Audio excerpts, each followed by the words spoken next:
All right, what's going on, everybody? Welcome to the Fans Union for the fans by the fans. Doing a little different tonight to make sure we got everybody with us for the college football finale. We're gonna kick the NFL off tonight. Second episode of the week is gonna be college. I hope I said that right, but if not, you knew what I meant. I got Logan with me tonight. What's up, brother? What's up, man? Got a lot going on in the playoffs, a lot going on outside the playoffs in the NFL. Dude, NFL don't stop, man. the past since we stopped hitting record last week, the NFL has been nonstop. Literally the night we quit recording, that very night at like midnight, some news broke, which is what we're gonna get into here. So I Yeah, won't so spoil anything too quick. I mean, like you said, always an exciting weekend. The NFL's ability, and I know obviously we're at the biggest part of the season, so this doesn't count, but the NFL's ability to maintain interest 365 days a year is incredible. It blows my mind. Like, and I love the NBA, so I don't want to make this sound like I'm disparaging the NBA here, but dude, the NFL draft gets more got maybe it was the year of the Celtics and the Mavs, the year the Celtics won. They had the NFL draft had more rating or higher ratings in terms of viewership than any of the NBA Finals games did. That's bizarre. Yeah, unfortunately, I think NBA peaked 5 to 10 years ago. Yeah, and again, I'm not even. 10 years ago was immaculate. Oh yeah, that 7 years ago was probably the last year that I was like a die-hard watcher of NBA. It's just getting harder and harder to watch for me. we should one episode like in the off season, we should just have a 2016 sports year and just Let's do it. we need to do that. I'm going to write that down actually here in a second. But before we get into the games, had a lot. I mean, obviously, this upcoming weekend is conference championship weekend, one of the most exciting weekends of the year in football. So, but first, got a lot of new coach hirings for what it's worth. So, as of now, there have been this offseason has had almost 1/3 of new coaches come into the league. 1/3. There have been 10 teams now who have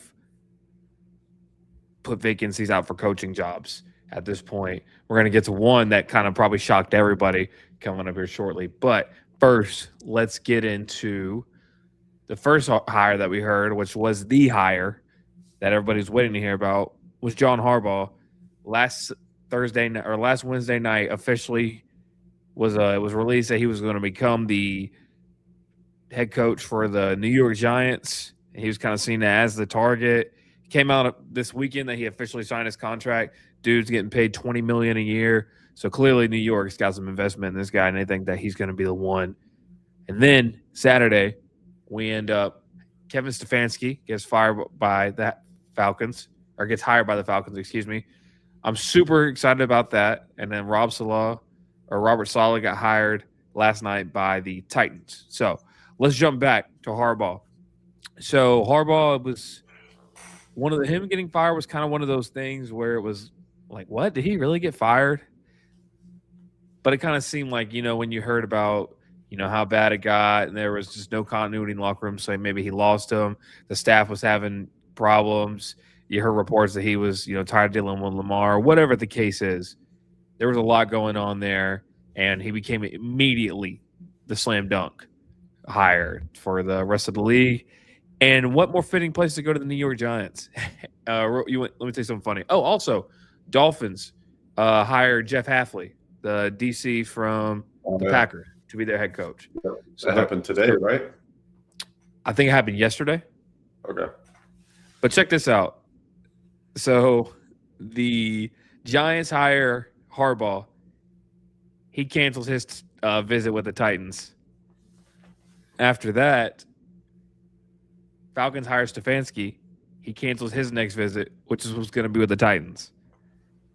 Hafley gets hired by the Dolphins, cancels his next visit, was with the Titans.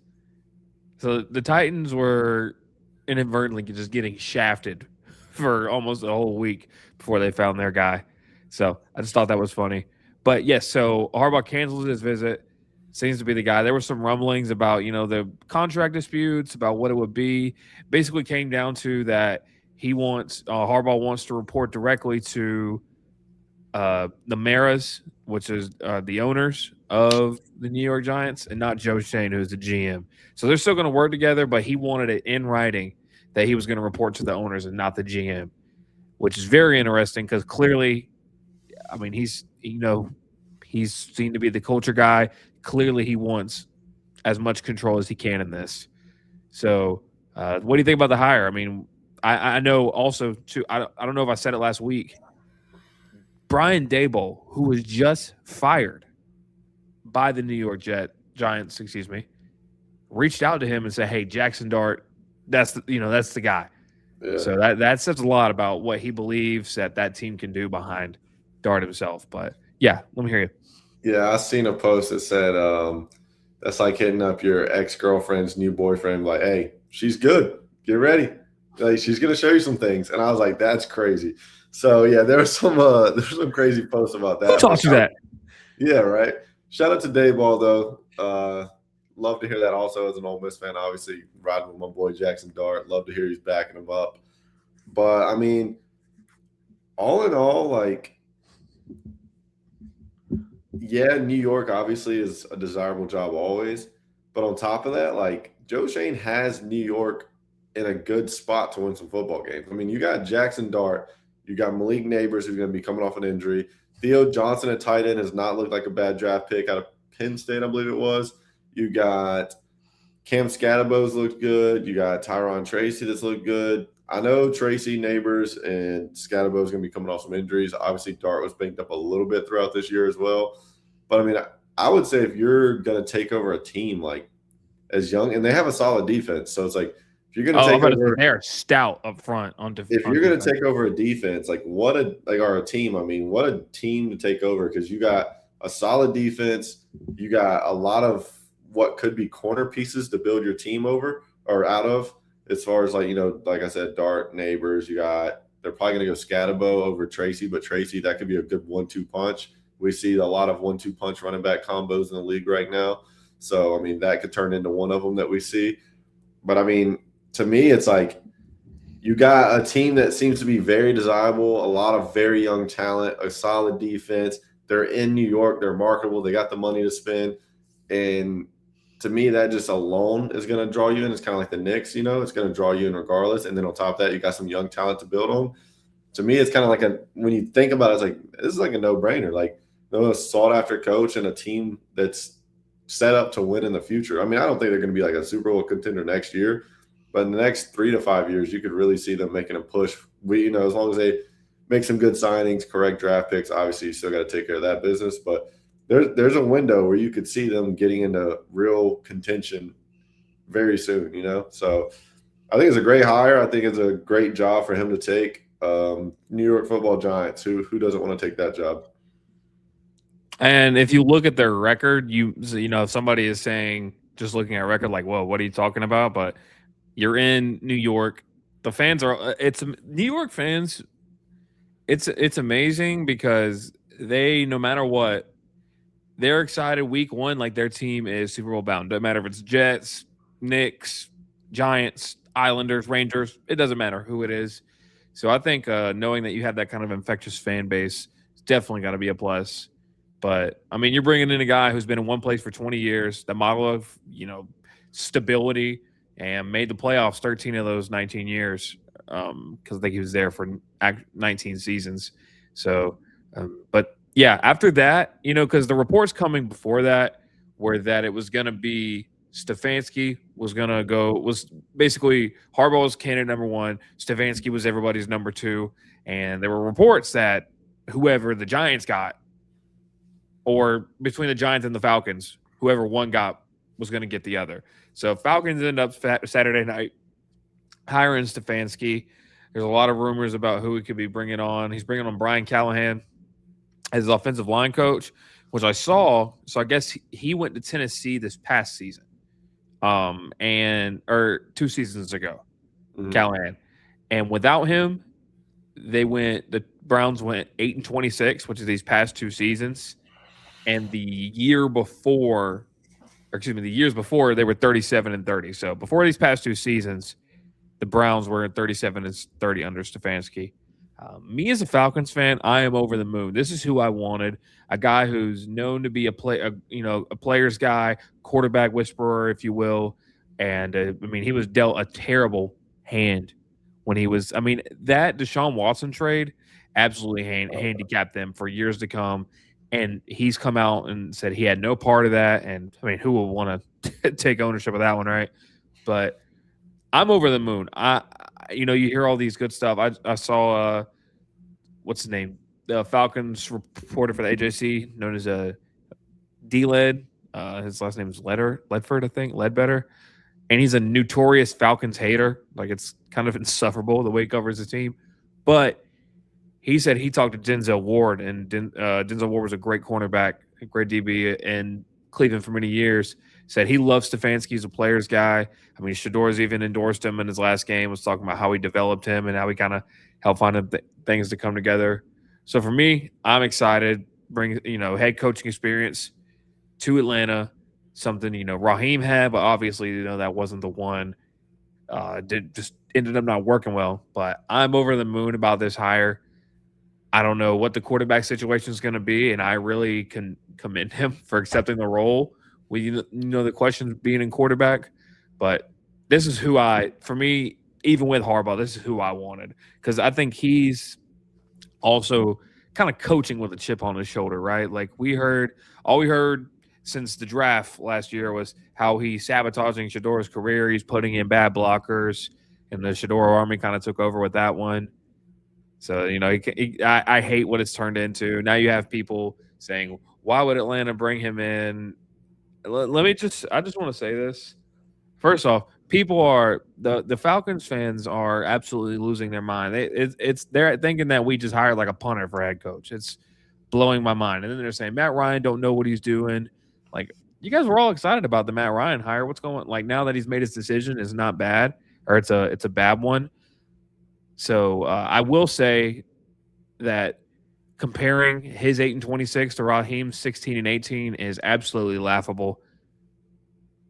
They like the coaching job that he had to do. I mean, this is a Stefanski, two-time coach of the year, took the Browns to the playoffs twice, and they haven't done that this entire century before he did. I think they went in 2002, so they hadn't been in almost 20 years without him, and then he took them again. And then the Deshaun Watson trade just, kind of ruined everything. Always had, a horrible luck at quarterback. Had to rely on two rookies this year, because they traded away Joe Flacco. Had to rely on Dylan Gabriel and Shador Sanders for all accounts. Had, really poor seasons.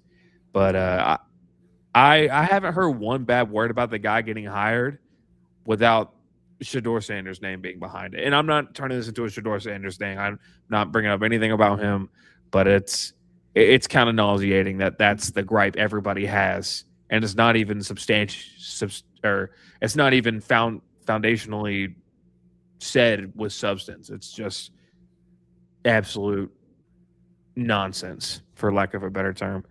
But I'm over the moon about the hire. Yeah, I mean, anytime you hire somebody who's been coach of the year 3 of the last 5 years, how do you complain about that? You know what I mean? Like, oh, I said 3. 2, yeah, 2. 2020 and 2023. So, yeah, my fault. 2 is what I meant to say. But 2 of the last 5 years, you're telling me you got a coach of the year winner, and you get him with Falcons, our team with a lot of young talent. Like you said, quarterback seems like it might be questionable. But one thing I like about Stefanski, one thing he proved being in Cleveland, he's going to put the guy out there who he thinks is going to win the games. Like, he's not going to be, oh, Penix is our future, I got to play him. He's not going to do that shit. And he's not going to say, Kirk Cousins is getting all this money, I got to play him. He's genuinely going to think, he's going to put on the field whoever is going to get that win. And I really think that's going to be his motto. I think there's a real quarterback competition. I don't think it's just going to be like, no, it's Penix's job. Like all last season, it's like, we got to trade Kirk because it's Penix's job, yada, yada, yada. I think this offseason, it's going to be whoever the better player is. Like, I think it'll be a real competition to see who deserves a spot, which it should be. And on top of that, you were talking about him coming from the Browns and everything, obviously. So another thing I wanted to mention, so Todd Monken just had his second interview as the head coach for the Browns, but also there's reports coming out saying the Giants are like all in on thinking they're getting him as OC over in New York alongside Harbaugh as well. So I think that's an interesting one to keep your eye on, whether he ends up getting offered the job in Cleveland first off, if he ends up taking it, or if he says, let me go to New York and follow Harbaugh and go, be with the Giants. Because at the end of the day, taking over the Browns is a little you obviously want to be a head coach, don't get me wrong, but it's a little different scenarios. So that's one thing I failed to mention, but it kind of ties both of these two conversations together, with it being a Browns interviewee, and then on top of that, maybe a Giants offense coordinator, depending how things play out. Yeah, like you said, I saw that Harbaugh is like hell bent on getting him in there as Monken in there as OC, and man, having him with there was a notable jump when Monken took over for Greg Roman, who just put on a disaster piece last weekend with the Chargers. So yeah, I'm looking. It says 9 hours ago, Yahoo reported New York Giants are confident Todd Monken will become OC. 2 hours ago, News Herald reports Todd Monken gets second interview for Browns head coaching vacancy. So both teams seem to be fighting for the man. It's just about where he decides to go, or what he really seems like. The offensive coordinator job is his if he wants it. It's just about if, I guess, the Browns end up offering him and if he decides to take it. So we'll see how that plays out. But with that being said, Brian Callahan, like you said, coming over with Stefanski seems like it's going to be a huge help. I didn't realize the record difference, like you just noted. So that is a pretty tremendous difference there. But I think Stefanski is going to be really good for the offense, personally. I think your Drake Londons and your Bijan Robinsons are only going to get better from it. I think it'll be interesting to see how we go after the other skill positions. Do we re-sign Kyle Pitts? Do we go get somebody? Is there a receiver out there that we go get? Like, sometimes you see coaches leave, like these not so good teams, like the Browns. As far as their offense, the Browns defense is good. But who's to say he doesn't get over there and go? He wants to bring over a guy like a Jerry Jeudy or something. That's a guy I mentioned last year in the trade deadline. I wouldn't be surprised if he got moved. But who's to say he doesn't have a guy over there that he's like, you know what, he would fit this team perfect. Little transfer portal type action. Yeah, you know what I'm saying. Like a lot of coaches, they can go get their guy, or if he happens to be a free agent that same year, they'll go get him. And there might be somebody out there that Kirk Cousins is like, nah, bring him in. Maybe we see an Adam Thielen as wide receiver 4 or something. Bring a little veteran leadership in that locker room, and Kirk Cousins wants him. You never know. But hey, I want to throw something at you real quick. All right. Before this year, the Browns did not. The last first-round pick the Browns had was in 2021, which is because of Watson. Before the Deshaun Watson trade, you lose all those picks. So, yeah. This guy, they traded everything, paid Deshaun Watson I feel like maybe the biggest contract ever. Don't quote me on that. Huge contract. Gets hurt immediately. He hadn't played. All guaranteed is the big hoopla about that. Yeah, right. So that's a big issue, but also lost picks. So 2022, 2023, 2024, they didn't have any first-round picks. So, Stefanski was in a real uphill battle. But, dude, he's revered around the league. Falcons – my thing is, like, if you're the Falcons fans who are kind of, like, intersecting with the Shador army is, to me – and I'm not saying everybody has to be so – like you have to know every single thing about football to know Kevin Stefanski is a good candidate or not. I don't think that's necessarily something everybody has to do. But this guy was, before Harbaugh got canned, he was the candidate. He was the one everybody wanted. That was their first choice, him and Kubiak, whichever way you want to put that one, who seemed like the Falcons maybe were going to get. But I'm glad they brought in somebody with some head coaching experience. He's never, ever had weapons like Drake London and Bijan Robinson. He's had nothing close. I know he had Nick Chubb for a while, but I think Nick Chubb, as great of a player as he was, did not have the natural raw ability of a Bijan Robinson. Yeah, who's probably the best running back in the league right now. And his best wide receiver he probably ever had over there was Amari Cooper those couple years that he was kind of balling out over in Cleveland. So, he hasn't had no one crazy, Yeah, he's definitely not had either of these two. So I'm excited to see it. Excited to see the staff that he puts together. Like I said, also Saleh and Jeff Halfley get hired. Saleh to the Titans, who he Saleh had a really rough tenure with the Jets, but again, that's maybe more of a Jets thing. Yeah. And Halfley was kind of a guy that everybody knew was going to leave from what's that place called, from Green Bay, who before Parsons had before he got hurt had a phenomenal defense. So those are two exciting ones. But there's plenty more to go. There's 4 teams now, and at this point, who knows? I think everybody's job that's remaining is safe at this point. I don't know how it wouldn't be, but let's go ahead and get to a game that I don't know if this game. I will say this on the Saleh thing. Go ahead. It is interesting that Saleh, like, he didn't have the best stint of the Jets. His best years honestly was before Aaron Rodgers. That they went all in, got Aaron Rodgers, Achilles tear that obviously just derailed everything, if we're all being honest here and just blunt. But one thing about Saleh is he went back to the 49ers and didn't skip a beat. It's like he had never left there, Like he jumped right back in and they were right back to all these injuries and they're still battle tested and out there doing their thing. But I did see one rumor saying that Raheem Morris is a potential candidate for the defensive coordinator job at San Fran. That would be the most San Fran move ever. Just go get another elite defensive coordinator like that. Because as much as we hated on Raheem Morris, the man's a great coordinator. I don't like him as a head coach, but with the Bucs he was good. With the Rams he was good. So him going to the Niners, honestly, like that'd be another great out of the park hire by Kyle Shanahan over there. So just wanted to touch base on that. Saleh does surprise me he goes to the Titans because I think that's a pretty non-desirable job personally. But I mean, you at least have what you presume to be your quarterback of the future, and that's so hard to find in the NFL.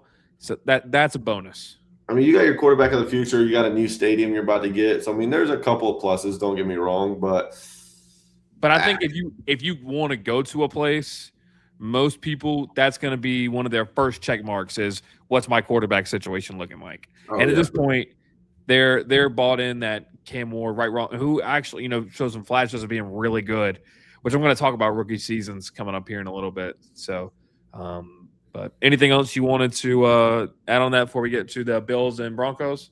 No, not really. I just wanted to bring up that I saw Morris to the Niners, and that would just be another out of the park hire for them, the same way that they jumped on getting Saleh.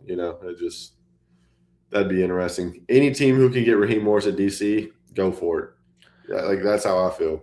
Despite what happened on Saturday, which we'll get to here in a little bit, there's no question that the 49ers are a well-ran organization. They're phenomenal. Yeah. I mean, they're in the competition.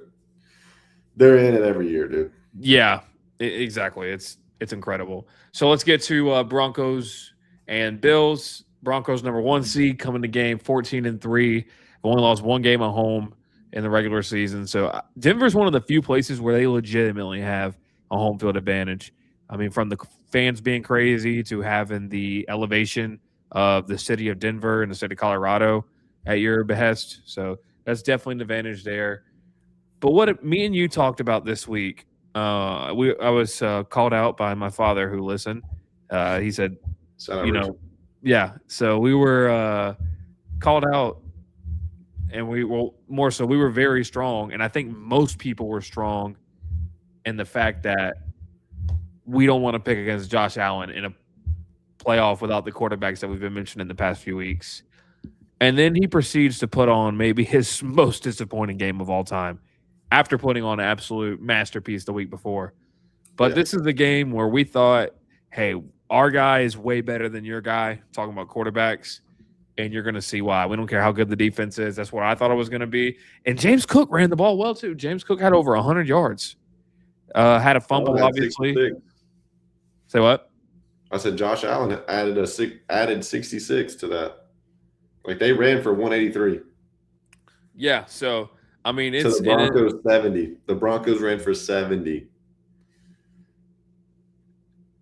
Yeah, and that's been kind of their question, especially with Dobbins going down, is how are they going to be able to run the ball? But when your leading rusher is your quarterback with 30, not even 30 yards on 12 carries. When the other quarterback matches your rushing stats, that's not good. Yeah. It's 66 to 70. That's not good sign. And That doesn't account. Like we were just talking about, that doesn't account for the extra 117 James Cook went out there and ran for. So Right. So, I mean, we're expecting an Allen superhero game, and it was the complete opposite.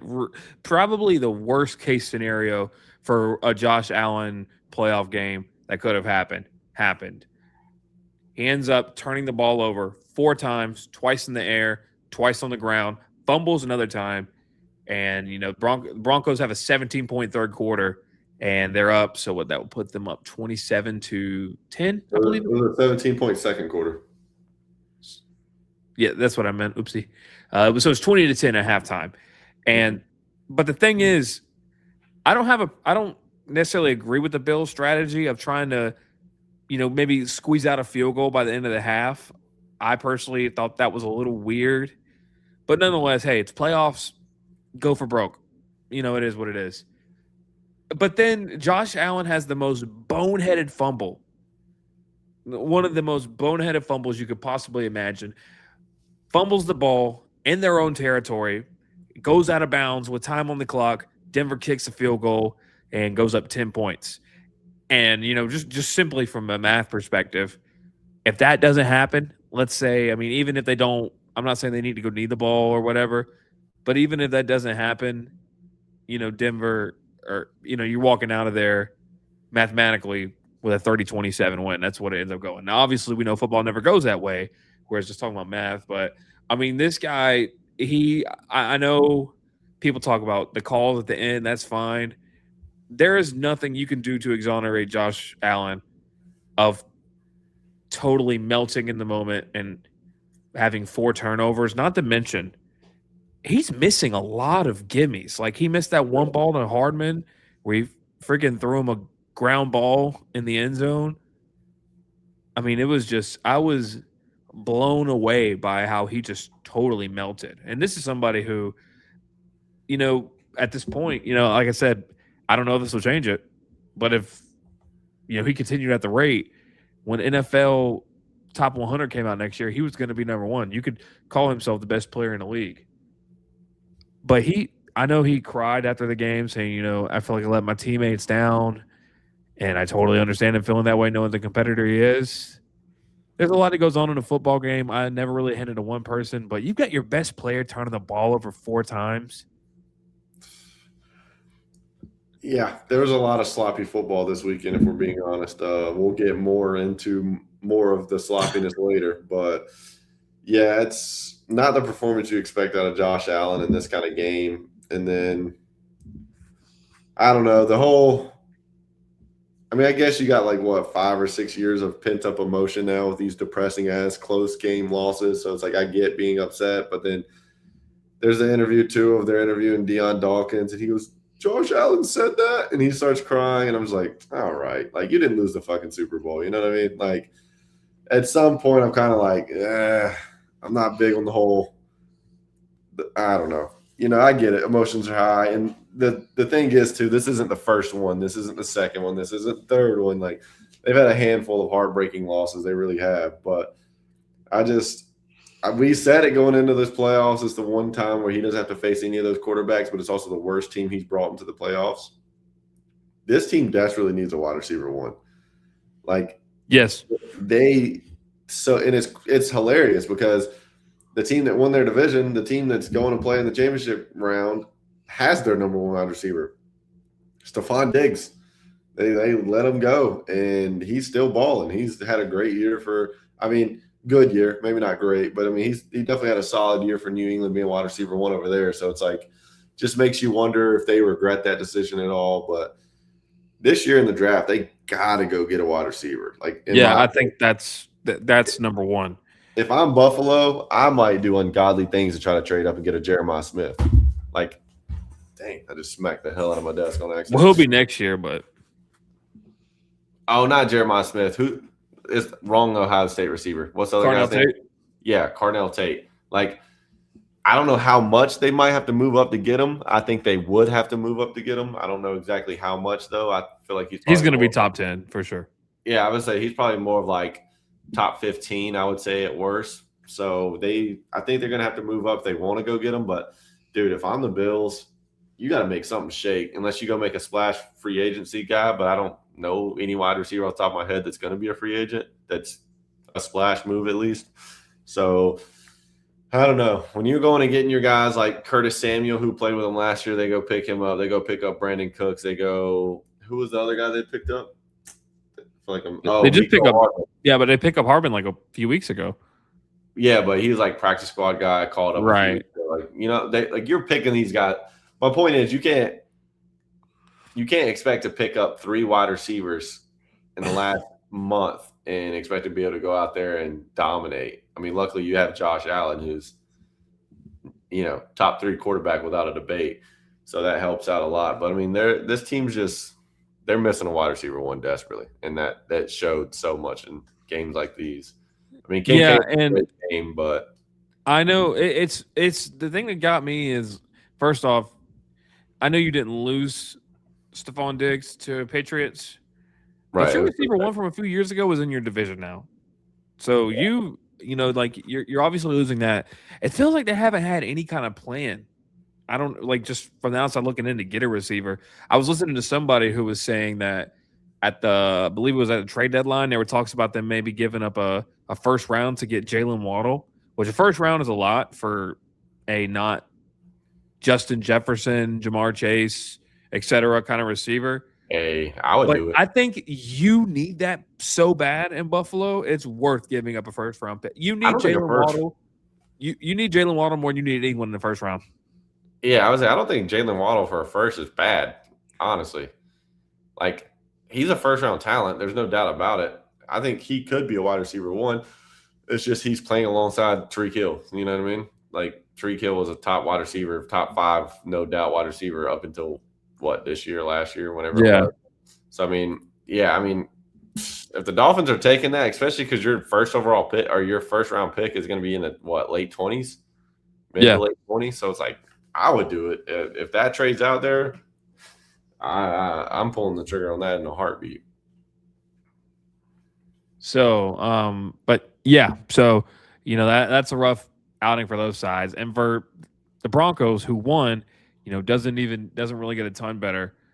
The Broncos, it was weird. I mean, they get outgained by 100 yards. They're the number 1 team in sacks. Didn't have a single sack this game. And I was looking at that too. The Bills had 3, so weird game for them. But as we talk about how much we don't like Sean Payton, but that dude can coach a freaking football team, man. He is with his offense. He's totally got these guys overachieving.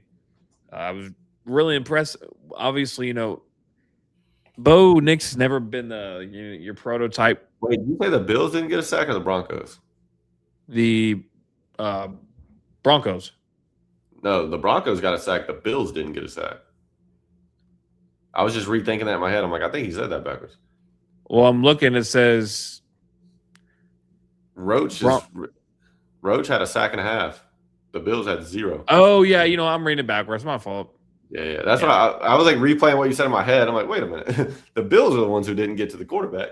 Yeah, I'm reading it backwards. That is 100% my fault. No sweat. Keep it going. Oopsie. So, well, they had 3 sacks, but their thing is they haven't been. I think they were bottom 10 in turnovers forced, which would be really surprising for a team that gets that many sacks. And then they go out there and force 5. I mean, they had a fumble they forced James Cook to fumble the ball, and that's kind of where it all unraveled. And Denver ends up. They had a really poor second half offensively, but if you're up 10 going into the first half or going into the second half, your margin of error is a lot smaller. But of course, Josh Allen, it's not just him, but these guys get going, tie the game up. I'm like, how is this a ball game with 5 turnovers? That says something about that Denver offense, and they've got some things to figure out, like you said, especially on the ground. And it's coming down to the last drive. Bo Nix, throws at the time is a go-ahead touchdown, absolute dot in the corner. I think it's to Mims. Throw a beautiful ball. Because then opening kickoff got rocked, and he set out like the first drive or 2, I believe. Yeah. I was because I remember I was listening to that.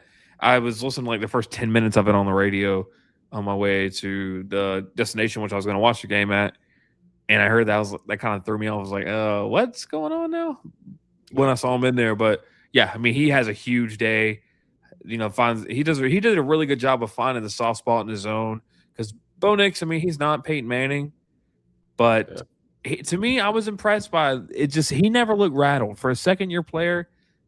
The moment didn't look too big for him. Like he didn't obviously second half didn't go as well for him statistically, but felt like he was really confident in his place. And you're going toe to toe with arguably the best there is. And I mean, that's one of those things too, where not to bring in the whole college football aspect, but when you play 5-6 years in college football, I think that benefits you when you go to the NFL too, because year 2, like you're saying, Bo Nix doesn't even look rattled. And there was times at Auburn when Bo Nix was looking rattled. You know what I mean? So for him to be able to go play 6 years in college this second year, I mean, he's a lot more of he's not a seasoned vet, but he feels like a lot more of a seasoned vet. And I think a part of that has to do with him staying in college those extra years and getting that more experience and I think it helps too when you got a head coach like Sean Payton who's been there, done that. Like we talk about it. Sean Payton, very punchable face. We always talk about this, but I mean the man can coach football. There's no doubt about it. And Bo Nix on the other side too, the ability he does have. I mean he doesn't do nothing too crazy in this game with his legs, but the ability he has with his legs, I mean it plays a big factor as well. It keeps the defense on their toes. I'm looking at this right now. So the Broncos forced a fumble on the second play of the first half on Allen. They end up just kicking a field goal, which I think a touchdown there. I mean, just beside being math, the touchdown there is the dagger if that happens. But they only pick up 2 yards, kick that field goal. Next drive, gain 5 yards, throw a pick. Next drive, 22 yards, punt the ball. Next drive, 3 yards, punt the ball. And then they put together the 8-play, 73-yard drive where Bo Nix at the time throws the go-ahead touchdown and ends up being, I think it goes to, yeah. So then it's tied at 30. Ends up Buffalo drives down, ties the game at 30. And now I'm like, at this point, I'm still like, how are we in overtime? This blows my mind. So then Denver punts the ball, and then the interception happens on the ensuing drive. To me, I don't think it was a catch. I think it was an interception just from what I could see. Yep. I saw one really clear angle where the ball is never really secure, which I know is kind of subjective, but I thought when I saw it happen, it was an interception. I thought there was way too much controversy around that. And then Denver gets, and this is something that I know what I'm about to say is something I know you texted us about.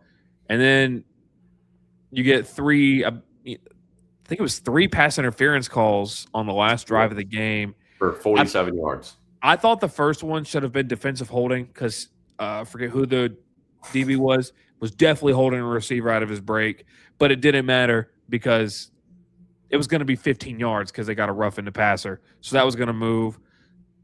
Then I think the very last one where before Tre'Davious White throws his helmet on the ground, I mean, he tackles the receiver, which I know you were saying it kind of sucks. The throw it in the air and you're just in a bad position. But I know you were not adamant about the spot foul, but I love the spot foul in the NFL because it makes you as a DB have to play better. And college, they know that they don't have that. And I think that's why you were talking about why, because I agree with you, why in college do so many corners refuse to turn around and find the ball. And that was something that, that happens all the time there. I don't see it as much in the NFL, but it sucked to see a game that was relatively clean come down to that. But at the same time, I can't fault – I can't necessarily blame a ref for making the right calls because I think the first one was a little questionable, but I think they got the next 2 right, the one I looked at it. And I know obviously you're not blaming on this. You're not blaming the game on those penalties because 5 turnovers is 5 turnovers. Yeah. But ultimately, you end up, I think, on the 2-yard line after that final pass interference where the receiver gets ran over and Broncos end up winning. But the big storyline from and you can feel free to expound on anything I just said after this, but Bo Nix runs a quarterback sweep. To me, he just gets up as normal. Like it didn't look like he was hurt at all. Maybe like a that hit kind of stung deal, which I didn't even know how they ran the play. Ends up breaking his freaking ankle and is going to miss the playoffs. Jarrett Stidham starting next week. So it's, I mean, you win, but what cost? Yeah, so I was harping on not really the refs for making the call. I'm not arguing the calls. I can't stand the spot file shit because this game was fun to watch, even though Josh Allen was turning the ball over. Like the team refused to quit. They stayed in it. The defense got the stops they needed. Like it was as good of a game as you can watch with one team having 5 turnovers. But then you literally just watching Bo Nix like float these balls up. Like they're not even like a lead, like they're just floated up, and then the defense is just like screwed because as a wide receiver, all you gotta do is turn around and run to the chest of the defense, and it's a penalty. It's like that's literally all you have to do. I hate the spot foul. Like this game's ending was so anticlimactic. I couldn't, dude. 2 pass interference calls and you get 47 yards downfield is insane to me. Like I'm not a fan of it. It's not entertaining. It's like watching James Harden exploit the defense and just getting to the free throw line all game. It's not fun to watch. It's not. I get it. We talked about it on one of the college. It was a college NFL episode. I think it was college. Like exploit the rules while they're there. Do what you got to do. You know, I get that, but at the same time, as a fan, I hated watching James Harden do the rip through and getting 3 free throws. I hate watching a quarterback just lob it up. And I know you can always make the argument, oh, the other quarterback could do the same thing, but I don't know. 2 penalties for 47 yards. It's not fun to watch for me personally. And if you disagree, that's fine. But I think 2 things can be true there. I think you can be like, hey, you commit a penalty, you commit a penalty. Like it is what it is. But after we've watched a fantastic game like this that goes to overtime and it ends on a drive with almost 50 yards of penalties. Yeah. Just from viewership, that's frustrating. So I agree with that. But continue. Yeah. And that's exactly why, like, in the text, I'm, like, texting the group chat, just like, this is bullshit, dude. Like, I don't remember what I said. I said they got to fix PI calls, and you were like, that was a penalty. I'm like, no. I'm not talking about the penalty itself. Like, it was a flag, no doubt about it. I'm talking about, like, the result of it being, oh, all of a sudden, we're from the 50, now we're at the 28. You know, it's an easy field goal at this point for NFL kickers. But, yeah, I don't know. It was just super anticlimactic ending. But with that being said, so I was seeing a post, and when Bo Nix visited Auburn, Stidham was their starting quarterback. Now Stidham is backing up Bo Nix in Denver. But think about this as a backup quarterback in the NFL. Imagine your head coach being Sean Payton, someone who's a proven guy, and he just comes to you and says, I just need 2 wins. I'm not asking for nothing crazy. I just give me 2. Give me 2, Stidham. As a backup quarterback, what a time. What a time to take over. It sucks as a Denver fan. And you gotta take a step back and believe in your guy. Post-game interview, I don't know if you've seen Sean Payton. You can tell he's still taking it all in. You know, he's like, well, we gotta go with Stidham. I mean, we believe in Stidham, but we gotta go with Stidham. You know, like he's very much so still like it's still a slap in the face, you could tell at that point. But I mean, if you're Jarrett Stidham, dude, imagine just going to sleep at night like, let me just take care of business this weekend. And then I just got to take care of business one more time. And for the rest of my life, I was the starting quarterback of a Super Bowl champion team. I know it seems far-fetched, but at the end of the day, I just feel like that's a pretty surreal feeling. It's got to be a surreal feeling to know, like, damn, I'm getting thrown into a spot where I just got to go win 2 games. I just got to gut out 2 games. So I think that's pretty cool. And this team, you know, if it's going to be like last week, I mean – even with Bo Nix, these wins aren't going to be pretty. Yeah. You know what I mean? Like, and I'm going to talk about something with that when we predict the game here in a little bit. But, yeah, what kind of brutal ending to have your starting quarterback go out when on the drive that you clinch the game. It sucks. And pretty much an unnecessary play, too. That's the worst part. Yeah, at the end of the day, especially with how it turned out, it was weird. I thought it was a weird play in general. I wasn't sure because I was like, are you trying to line up like the hashes, but you're running to the sideline? Like I didn't get it. What was I going to say?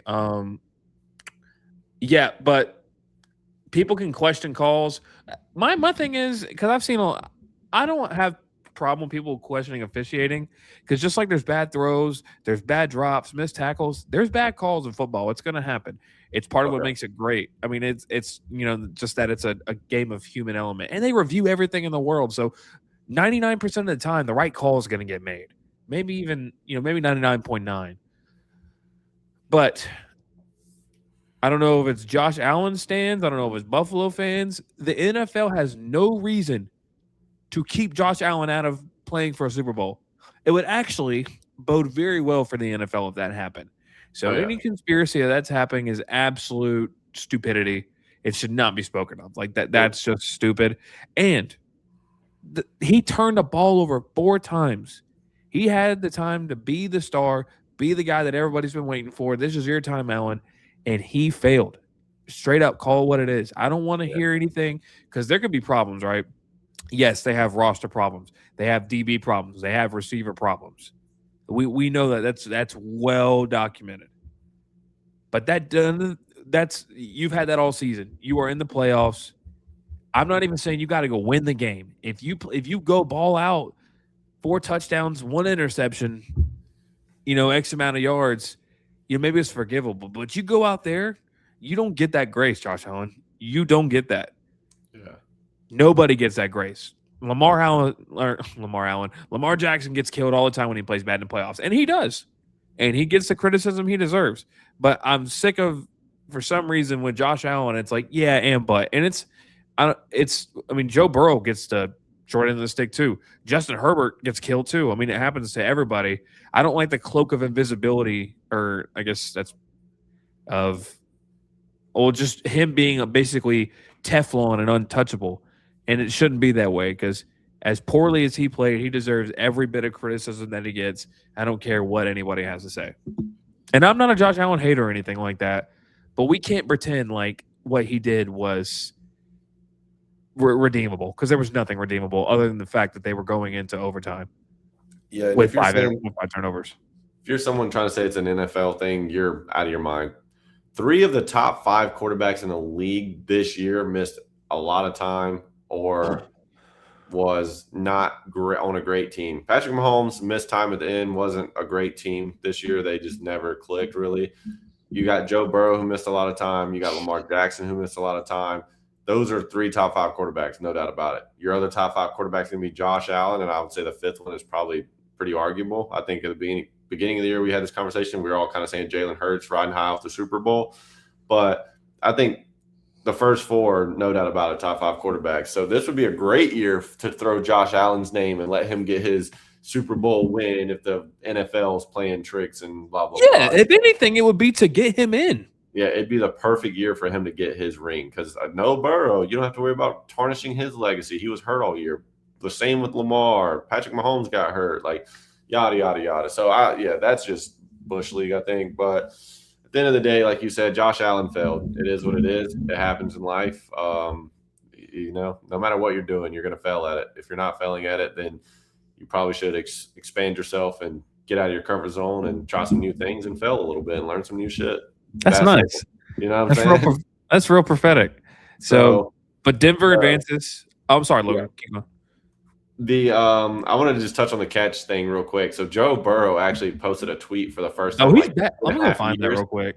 And he was talking about that. Like, these guys don't know what a catch is because there's another game down the road. We're going to talk about a catch that was a catch and he was ruled down.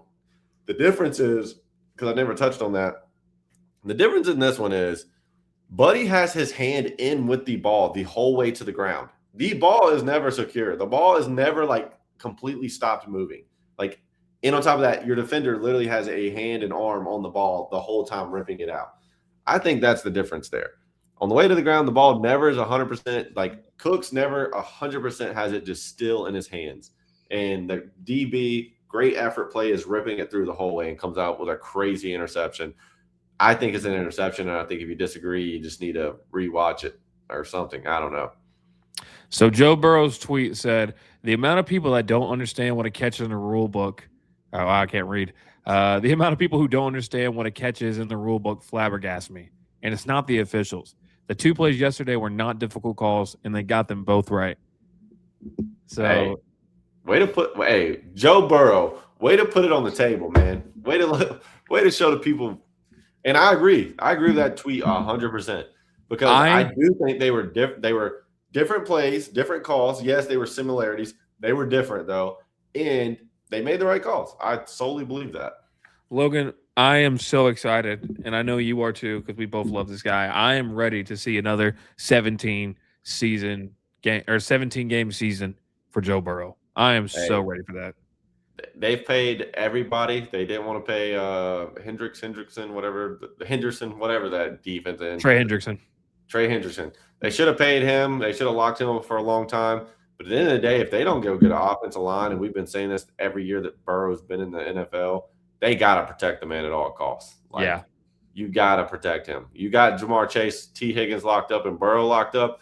Go get an O-line. Go figure it out there, and then at least you're going to be in playoff contentions because they're going to have a good enough offense where they can go out and kind of do what the Bills did this year, where it's just like, let's just try to go outscore everybody. I mean, I guess the Dallas Cowboys try to do that, and they just had an abysmal defense. So as long as you don't have an abysmal defense, I guess it should work for the Bengals. But they've had an abysmal defense for years now, even with Onorumo leaving. Not as bad as what the Cowboys had this year. Cowboys averaged like 30 points against them a game or something crazy. Dude, you remember that Bears game that they played in? Where with the Bengals, where they lost on the last drive, they both scored 40 and lost. I think Joe Flacco was playing that game. Yes, if I remember. Yeah, exactly. But so Denver advances, but some bigger news comes out of this game. Sean McDermott fired. I saw somebody say it the other day. It's time to let him go, and I'm like, they just turned the ball over 5 times. What are you talking about? I thought it was ludicrous, and I still kind of think it's crazy. But Sean McDermott ends up getting fired. Now there's 10 vacancies open at one point this year. And I'm just going to pull it up real quick. So McDermott got there in 2017. And in that span, their records were 9-7, 6-10, 10-6. Then is when it starts to get rolling. It goes 10-6, 13-3, 11-6, 13-3, 11-6, 13-4. 12-5. Turns him into a machine. I think there's 2 things. Obviously, Allen becomes the monster that he is. I think the success very much so changes with the exit of Tom Brady from the NFC East or AFC East. That definitely also plays a factor into it. But nonetheless, you've got that's 1, 2, 3, 4, 5, 6, 7 straight 10-win seasons. You're in the playoffs every year. But you have made it to the Super Bowl once. You've got the best player in the world, one of the best players in the world, whatever the case you want to call it. And it's kind of crazy to me. I get it. If that's your goal to make it to the Super Bowl, maybe want to get new ears on it. But, Logan, we talked about this in college football, that if you keep firing these guys, who's going to coach? NFL, there's never been this many jobs vacant at one in an off season or whatever you want to call this time during the playoffs. And where you're firing all these guys, who's gonna come take these jobs? That's what I want to know. My best guess is they let him go to maybe move Joe Brady to head coach. That's one of my guesses. Yeah.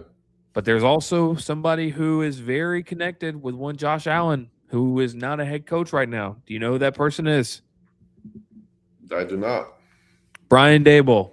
Okay. That's it. The moment I saw the Bills, the 2 names you just said are the first things I thought in my head. My first thoughts was Joe Brady's either about to take him over or Brian Daboll's about to take him over because Brian Daboll seems like the perfect fit over there. And then my next thought was Sean McDermott. I'm going to go ahead and say it. Go ahead and pencil him in as a Baltimore Raven because I think that'd be a great spot for him to go to. I think him going to Baltimore would be a great fit. Yeah, I mean, because he's always been a defensive guy. Called the plays on defense this year.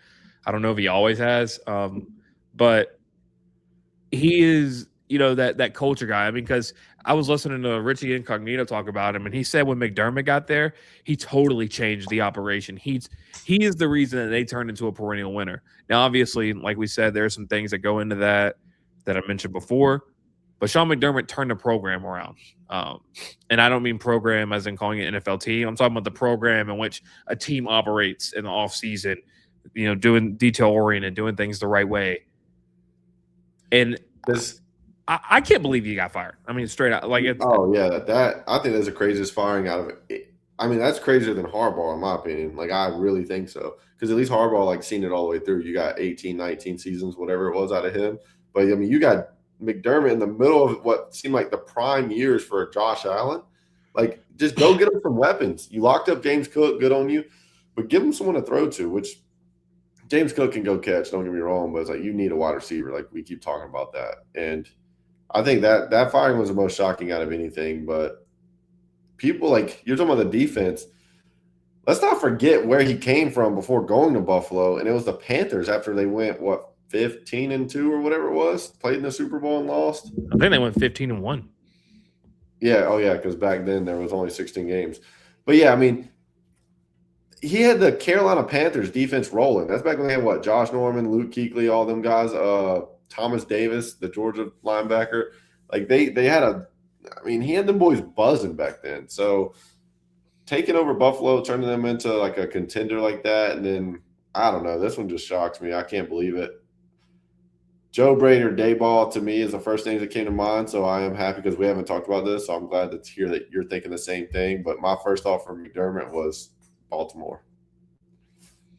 And also, How much does this change everything? Because to be honest, as much as I'm saying the Giants and the Falcons, we're both saying like both of them have talent, good jobs to kind of take over at this moment. Like they both are franchises that seem like they have like some winning pieces, like you could really make a winner out of them. Like both of those teams literally next year could be a playoff team if they make one or two good moves in the offseason, Right. However, the Bills are in the postseason.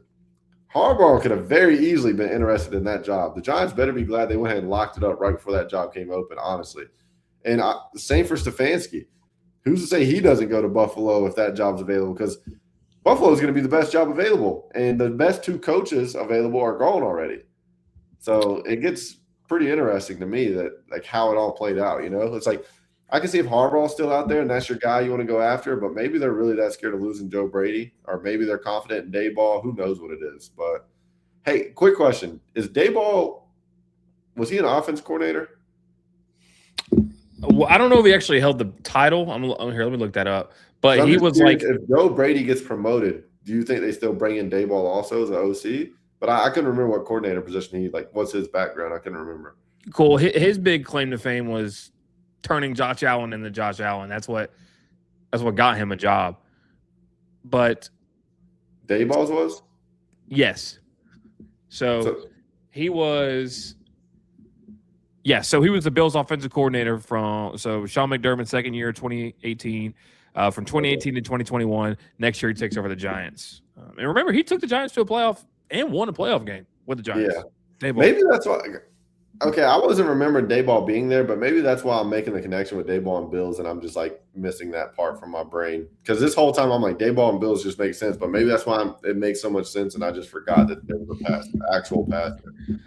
Yeah, so there's Kim. I mean, obviously Josh Allen's going to vouch for him, but I don't know. It's weird because some play call. I mean, Sean McVay even has an offensive coordinator now, so it's just too hard to be a productive head. Now it can be done, but it's really difficult to be a productive head coach and call plays, especially on offense. We see it in college. It's almost impossible to do that. One quick thing before we move along. I'm over here getting notifications saying Bucks Baker Mayfield takes swipe at Falcons Kevin Stefanski in post. Can't wait to see you. Dude, that's the last thing I need is Baker Mayfield has a fuel to his fire and putting up 40 on the damn Falcons because he's got Stefanski across from him twice a year. But anyways, I don't want to jump. Yeah. Baker is 2-5 against the Falcons. He'll be all right. Yeah, wait until that team's healthy. I'm not counting out Baker. But, yeah, I'm not trying to go down that rabbit hole. I just wanted to, before we transition to the next game, wanted to throw that in there because I thought it was funny. I just saw that too. Yeah. That's funny. All right, let's go into the next game. This one, we're almost an hour in, and we've talked about new coaches, one game, which I had a lot to go along with it. On the bright side, this game isn't going to hold much conversation. Yeah, there's not much to talk about this one. They scored on the first play of the game, the Seahawks, and that was pretty much the story of the game. So Seattle, I did see one post. So as he's referring to, Shaheed returns it to the house 7 seconds into the game, 95 yards or whatever it was. I saw someone post after the game. Somebody posted that highlight, bro. And then the highlight cuts to the guy after like he scores a touchdown. And it said, Seattle didn't have to score any more after this play right there. Wow, what a way to put it. That's incredible. Like, dang. 7 seconds in, they scored more points than the Niners did. Yeah, because they missed their PAT. I think is what happens. Or no, they didn't. I don't think they scored a touchdown. No, they goals. I'm lying. Yeah, they just. But yeah, so and it's funny because I was talking with my dad. He's like, "Man, with these new return rules, nobody can even return one of these." I'm like, "You're right." But I went to the Falcons game against the Seahawks when Shaheed. I'm coming back in the halftime with my lunch, with my hot dog and my beer, and I look up and he is nobody close to him running into the end zone. I was like, okay, so this is what he does. But real quick, kudos to the Seahawks making that trade. What a trade that was for them, dude. They're a totally reinvigorated team with him. Not that they needed it. Like they were good the whole season. But neither here nor there. We talked about it too, how adding that weapon could mean a lot down the road. And here it is. Yeah, here's the road. To the Super Bowl. Yeah, literally. And there were reports coming. We didn't know if Sam Darnold was going to play. He had a bad oblique, and you know how it is. If you've done any kind of research into really throwing the ball at all, but especially with the quarterback, the genesis of your power comes from your oblique. It really tears. When pitchers have bad obliques, they're out for quite a while. So apparently he hadn't practiced. He hadn't thrown a ball. That game was Saturday. He hadn't thrown a ball since Wednesday or Thursday. Drew Lock had been taking a lot of the first team reps. Seemed like Drew Lock was going to be the guy. Sam Darnold comes out and doesn't have to do much. He throws 124 yards, 12 of 17, 1 touchdown. Kenneth Walker was really the star of the day. 116 rushing yards, 3 touchdowns. And this one, because we picked Seattle to win. We seen what Seattle had done with this 49er team pretty much the whole year, especially when they played towards the end. It was a Saturday night game when Seattle clinched it all. And these guys, they got out, just didn't stop. 17-point first quarter, touchdown in the second quarter. Did I say that right? Yeah. 17-point first quarter, 7 points in the second quarter, 10 in the third, touchdown in the fourth. So, these guys scored a touchdown every half or every period. If that happens, you're going to win most football games for what it's worth. And it just, kudos to Shanahan, Saleh, and their staff. What they did with this team, despite all the injuries, you lose Kittle last week. So much goes wrong. You have 3 linebackers that you don't even know, your teammates don't even know really a month before. You lose Bosa and Fred Warner. So much going on, and you make it to the playoffs. But that runs out after a while, especially when you run into a team that's playing as good as Seattle's been. It just runs out. One thing that sucks, though, is I want to make sure is that Zach Charbonnet tore his ACL in the game. So he's going to be gone. But, obviously it's never good to lose somebody you depend on like that. But, hey, you've still got that guy Kenneth Walker, who just had 3 touchdowns. So Seattle just runs away with it. It gets ugly quick, and it doesn't get fixed. Yeah, losing Charbonnet is crazy, and it does hurt them, I think, for their chance to win a Super Bowl because, like I was saying earlier, as far as the 1-2 punch combo, like for running backs, how it's gotten big when I was talking about Tracy and Scatterbo, this is one of the teams who's used a 1-2 punch combo to keep both their guys kind of healthy, and both these running backs, it seems like, have benefited from it, to be honest, as they went that route during this season. But here's a crazy little spot. So, as we know, they what's it called? Seattle has a crazy return for it. Turnover on downs for San Fran. They go kick a field goal. Then you got right after that, 2 plays in, you got a fumble from the Niners, and then they go score another touchdown, and it's 17-0 like that. Second quarter, it looked like the Niners were going to get back in this. It's field goal. They force a 3-and-out, another field goal. So it's 17-6. Things are looking like, okay, maybe they're about to claw their way back in this, and we're going to get a good game. Dude, listen to this right here for Seattle. Seattle is touchdown, end of half, turnover on downs by the Niners, field goal, Seattle, interception, San Fran, touchdown, Seattle, turnover on downs, San Fran, touchdown by Seattle, and then it's another fumble by San Fran. Crazy run Seattle goes on. Like it is 1, 2, 3, 4 straight drives where they're putting points on the board and they're forcing turnover on downs and stuff. Like San Fran just couldn't get it going. Seattle's team all around is just so good. Like that defense is incredible. It really is. Like top to bottom too. Like they got a great D line. They got great corners, great safeties. Like they're Seattle looks solid. Honestly, I think they got a real shot to not only play for a Super Bowl but win it. Obviously, they're playing. Wait, who they play next round? Rams. The Rams are going to be good. But, I mean, I think if you can get past the Rams, I really think whoever wins that game I think that's going to be the Super Bowl champion. It seems like that, like whichever team wins that game is kind of going to be slaying the dragon. Yeah, I think so too. But, yeah, that's right. It was Rams. I was thinking wrong in my head for a second. But, yeah, all in all, this game, I think Tungus, I don't know if you've seen, did it end up being an Achilles? I know that was speculation. Oh, let me see. Their top target of the game. Purcell came back, didn't look great. If Tungus misses a lot of time, though, San Fran's got to do something about that power plant. I don't know if y'all have heard about that, but it seems like that's got to be a real thing at this point. Like it's insane. But that means they'll be out Kittle and Tungus majority of next year if his was Achilles also. Looks like he had a foot injury. So okay. I saw speculation saying Achilles, so I never heard the official thing because obviously halfway through this game, you kind of stopped hearing about the Niners other than Saleh leaving to take a head coaching job. My dad was he was telling me about that because he was working a job there and went and saw a Metallica concert there.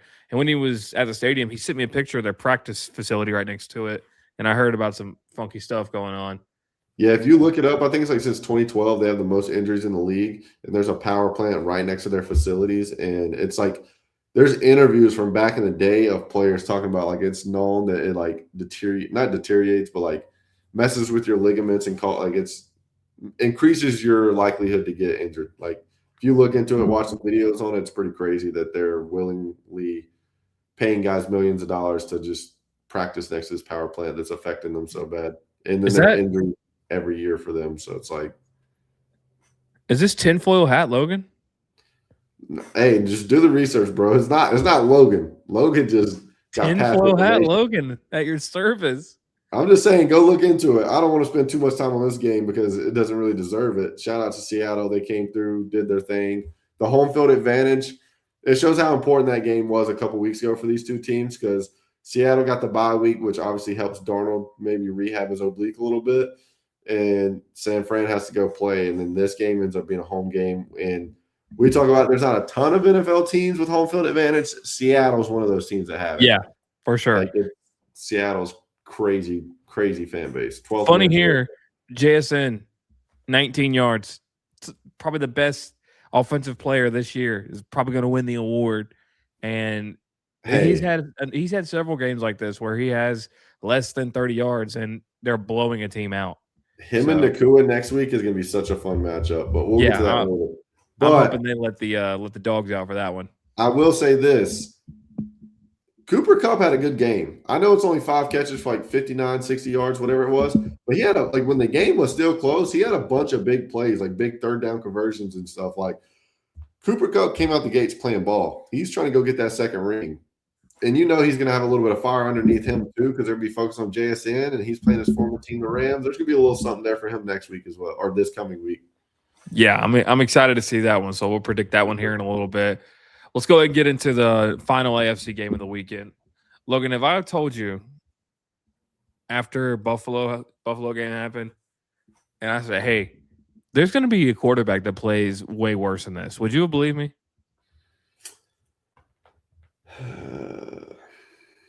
You would have struggled to believe me, right? I say probably not. Well, CJ Stroud said, Josh Allen, I got you, buddy. Hold on. I got you.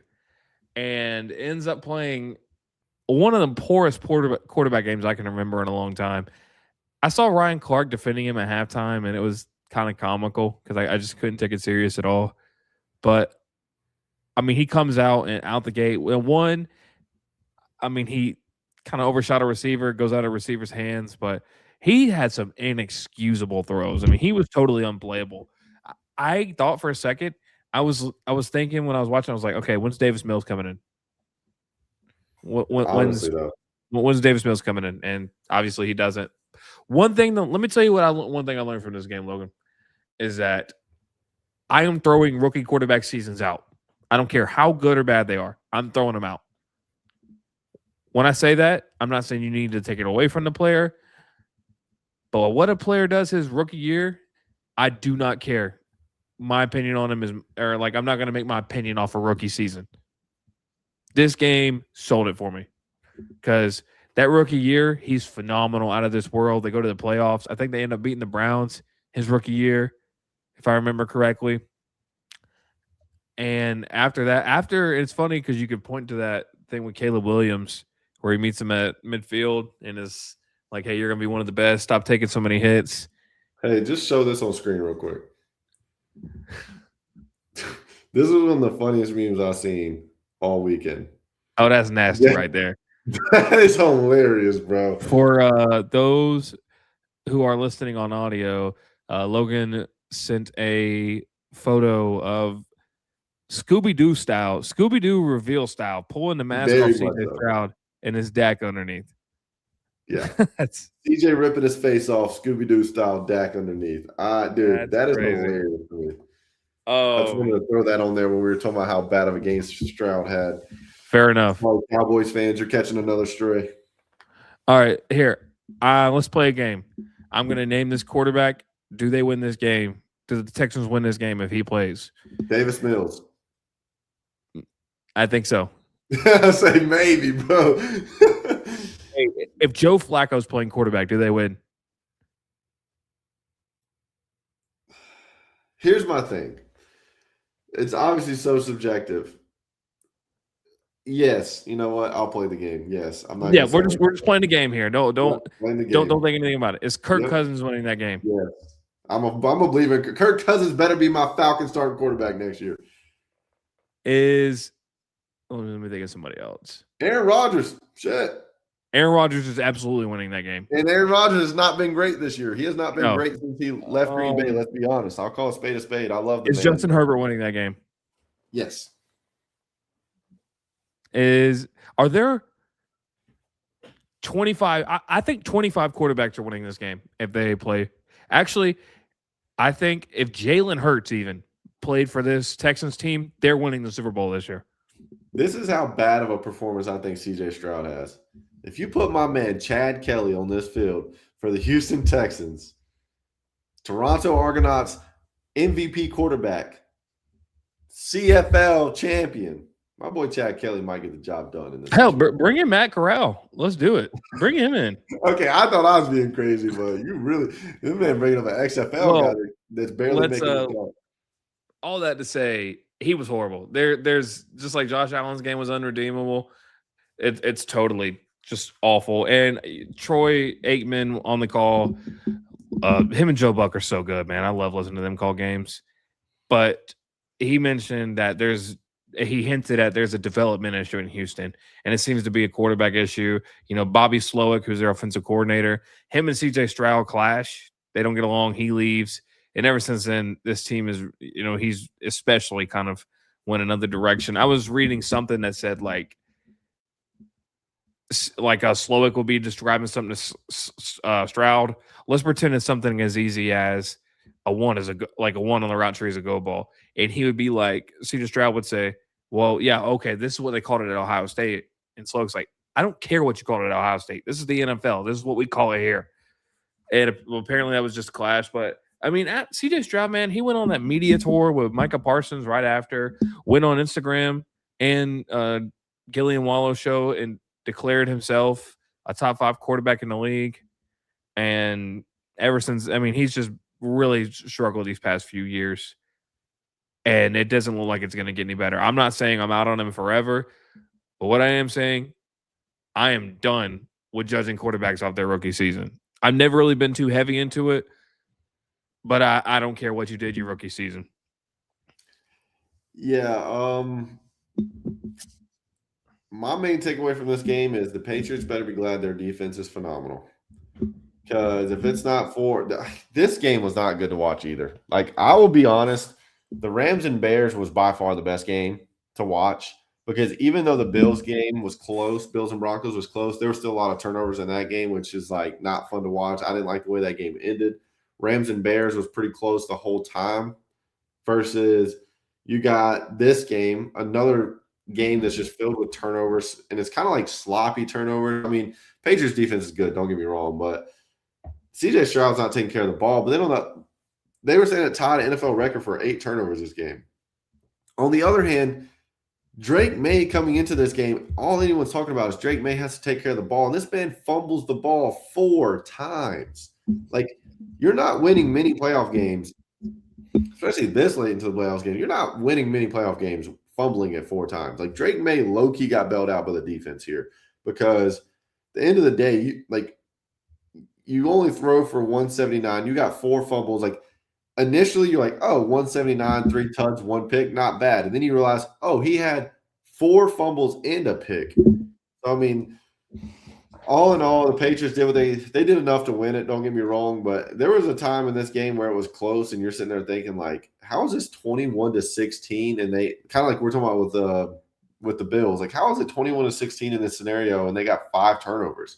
So the Dak Prescott thing, what made it even funnier to me is the fact that CJ Stroud was 20-47. I always talk about Dak will throw for 300, but throw the ball 50-something times. So it's like, what are we really doing here? So throwing the ball for 47 times, what are we really doing here? Especially when it's not like you had that big of a deficit. Like, this game was closer than it felt all game. It was way closer than it felt.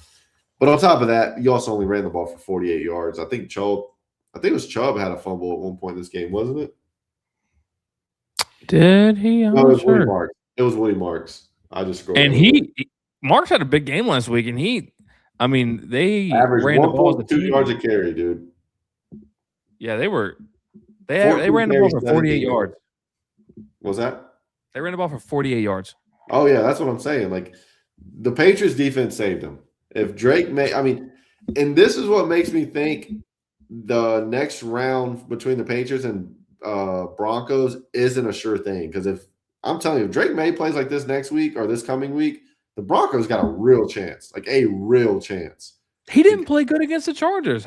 The Chargers were just that much worse.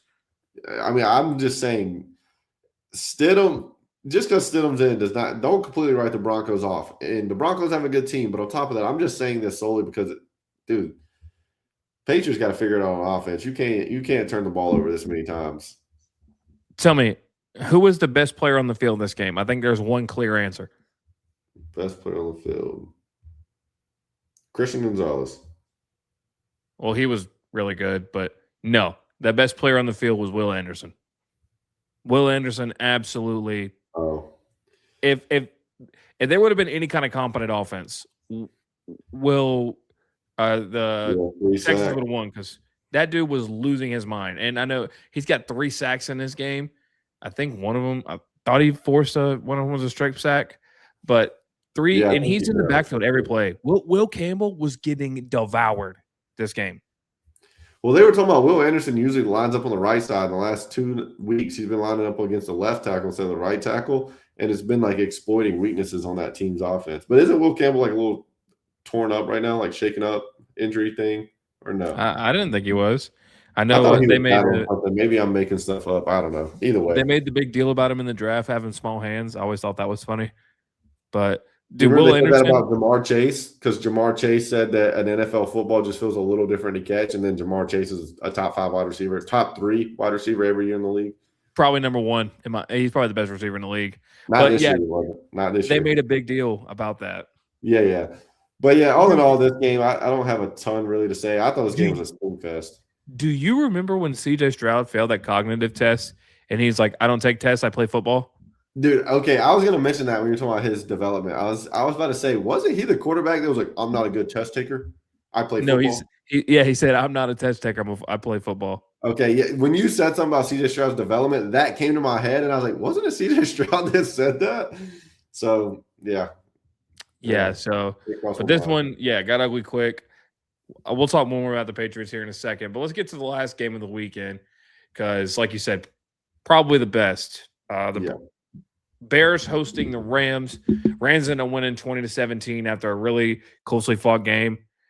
I think we just need to shut up, man, because we said, I guess it ended up not working per se, but we said that the play bad for 3 quarters and make the few big plays in the 4th quarter wasn't going to be sustainable. Well, here we are. Closing minute of the game. Caleb Williams throws kind of look like some OPI. I'm going to be honest there, but flings it in the quarter of the end zone. And at first, it just looks like he throws an absolute laser, or not like in terms of velocity, but just puts it right where it needs to be. Cole Kmet comes down with it, and you're sitting there like, they just did it again. They just did it again. However, while he did make that play, Caleb Williams did not play very well in this game. Ultimately ends up costing him. The last drive of the game in overtime, throws the interception that leads to the Rams field goal and ultimately walking away with the game. I'll tell you one thing. Caleb Williams to me he's playing like Brett Favre right now, where he's going to make 3 or 4 throws a game where you're like, is this the best quarterback I've ever seen? And then you see interceptions and his like, okay, that made no sense. Like the first drive of the game when they go for it on 4th down, sails his receiver and throws it to a safety that's out there with literally a no man's land. I mean, it was so bad. It was so bad. And, again, he makes a lot of big plays. I mean, the thing about the Bears is they've been able to physically run the ball all year. They figured that out.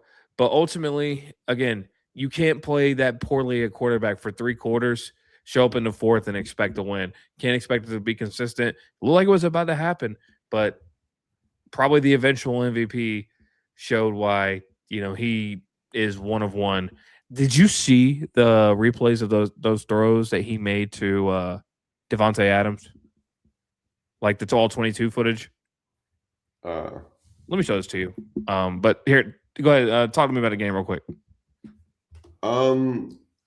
This game was the best game overall because it was close all throughout. But like, honestly, I'll be honest. As a whole, this weekend was pretty underwhelming. Like, I'm just sitting here thinking, you got Buffalo and Denver. Bo Nix has an all right game. It's nothing too crazy, but solid game. He probably has one of the better performances out of all the quarterbacks, to be honest. Josh Allen does not play well. Sam Darnold, he did enough. He didn't really have to do much, though. It was a perfect week for Sam Darnold to be able to like kind of rehab an injury while also still playing, to be honest. Like, he did not have to do much at all. Brock Purdy, I'm not going to say had a bad game, but he did lose a fumble. He did throw a pick. Wasn't able to get a lot of offense moving, but I don't think it was a Purdy thing. It was just that team's defense was buzzing as far as Seattle. But then you got CJ Stroud plays like crap. Drake May pretty much plays like crap. Then you got Caleb Williams plays like crap. And then Matt Stafford and Brock Purdy, I feel like are in the same realm. Like, neither one of them had a bad game, but I wouldn't say they had a good game either, So all in all, like, I don't know. There's not a lot of good quarterback play. When Sam Darnold and Bo Nix are like your best 2 guys and Sam Darnold only had to throw the ball 17 times, it's kind of underwhelming as a football fan to sit there and think about how bad quarterback play was in such a big week in of football. So rant over about that. But as I'm looking at this game, I'm like, dude, this is another game where quarterbacks just weren't really doing it. But like you said, these cold weather games, man, it's tough. That is true. Because, I mean, honestly, a lot of teams ran the ball a lot better this weekend. Hey, watch this. Watch this angle of this throw. Oh, we better get monetized. Or demonetized, however they say it. Oh, sorry. I don't think it's not showing you, is it? Nope. Okay, here. Let me get out of full screen. Click the exit full screen. I'm showing the one of the big throws to Devontae Adams that Matt Stafford made. This is unreal. From the Is this one opposite where he hash. toe taps? Yeah. Dude, that's like that's probably like a 35, 40-yard throw. So if Matt Stafford wins it, does he retire? I don't know. There's no way a player plays this good and then retires. Yeah. But I mean, there was talks about him retiring 2 or 3 years ago when he's having concussion problems. I mean, he's been healthy and great the last couple of years, but you remember like right after the Super Bowl, he was having concussion issues, and people were like, he might want to hang it up. He got his ring, he stays hurt. But I mean, yeah, he's had a problem the last couple of years. There was a lot of talks before the season about his back problems keeping him out. Yeah, that's true. But I mean, I agree, but at the same time, it's like if these injuries are as big of a deal as you think, and he goes and wins it all, I mean, that's your second one. He's gonna win MVP. Like, what has there ever been a quarterback to win MVP and win a Super Bowl and then just ride off to the sunset? Probably No, not. It won't. Dude, these guys are psychotic competitors.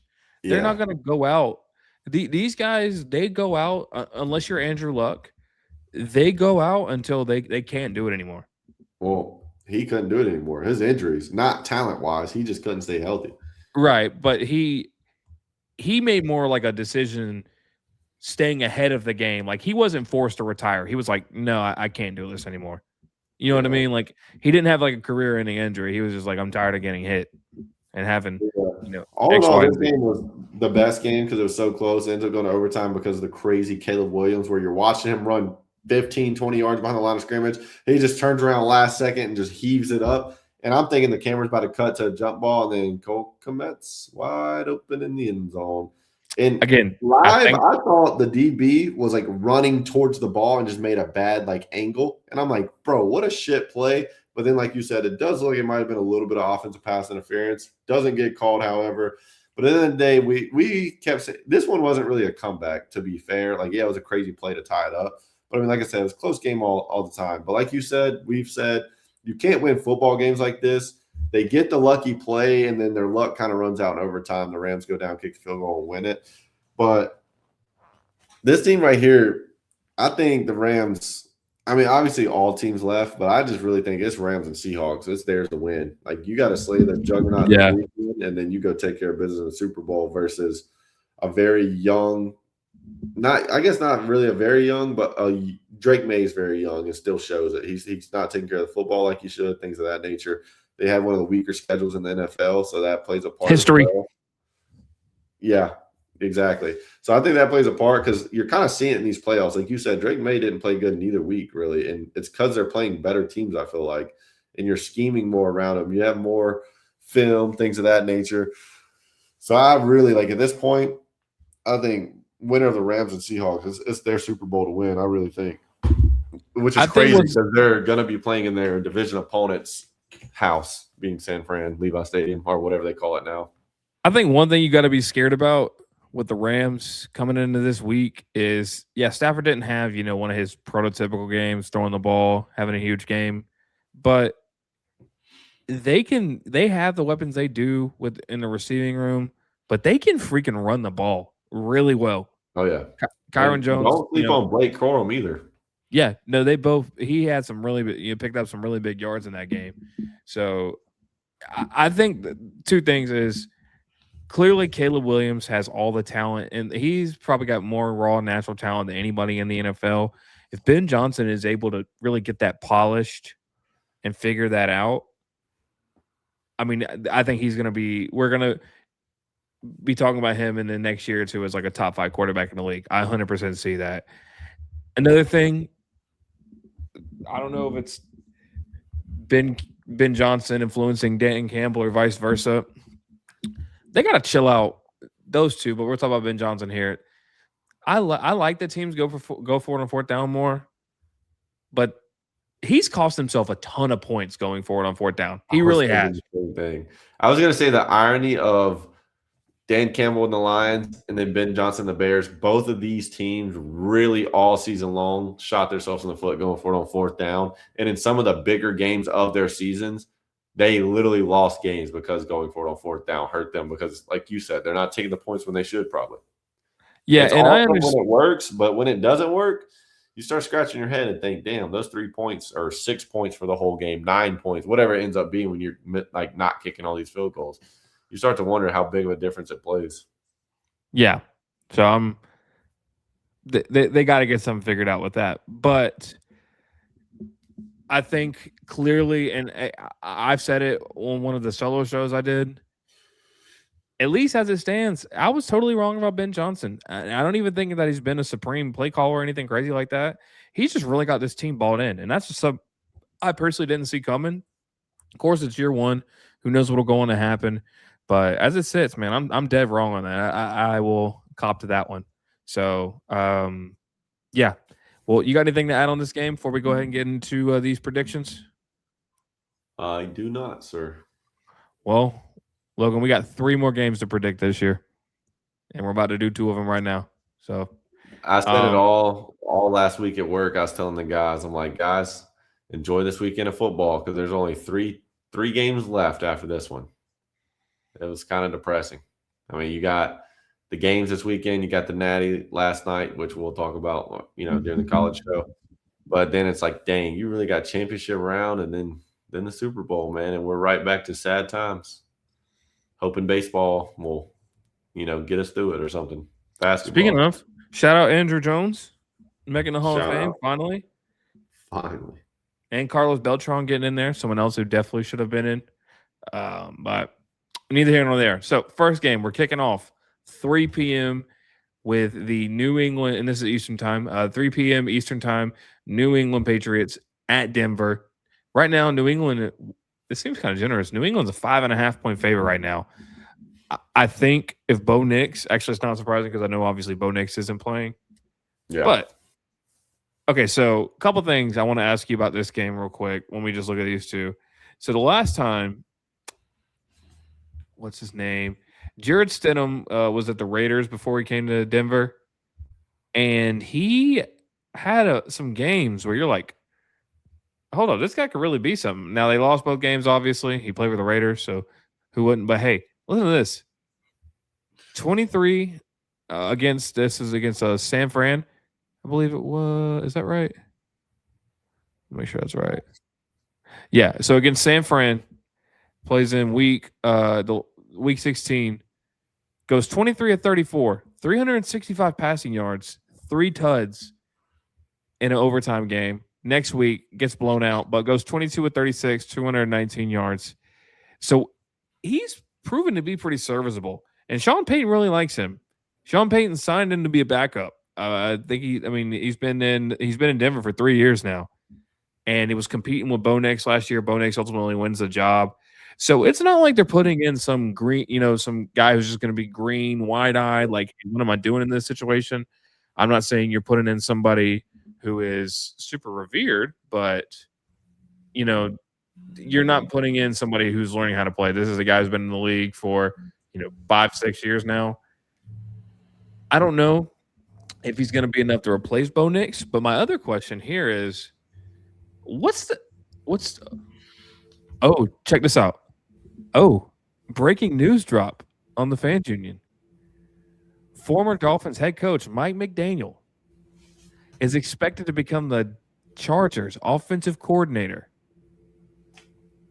That is nuts. I was really hoping if he ended up being an OC, he'd come back to Atlanta. I thought Matt Ryan and that relationship could reel him back in if he was going to be an OC somewhere. Yep, but if you got Stefanski, you don't need him, I know, but remember he wanted.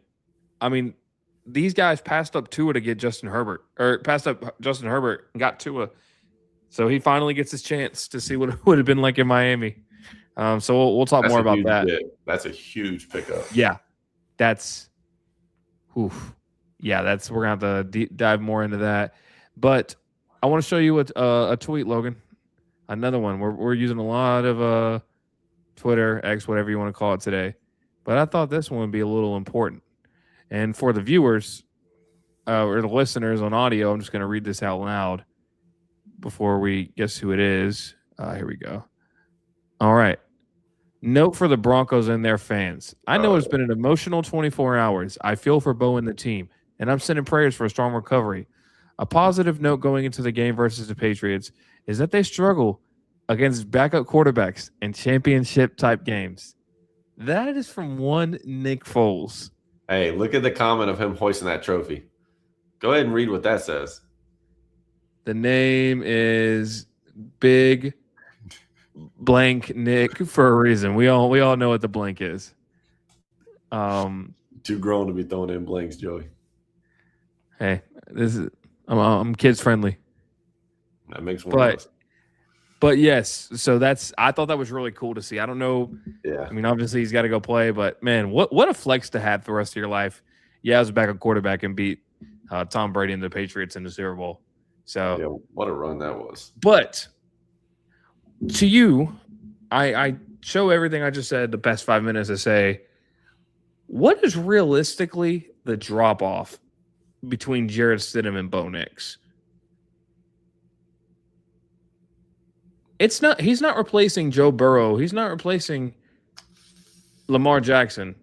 I'm not saying that there's not going to be a drop off because clearly the familiarity, the number of reps, that's going to play a factor. Yeah.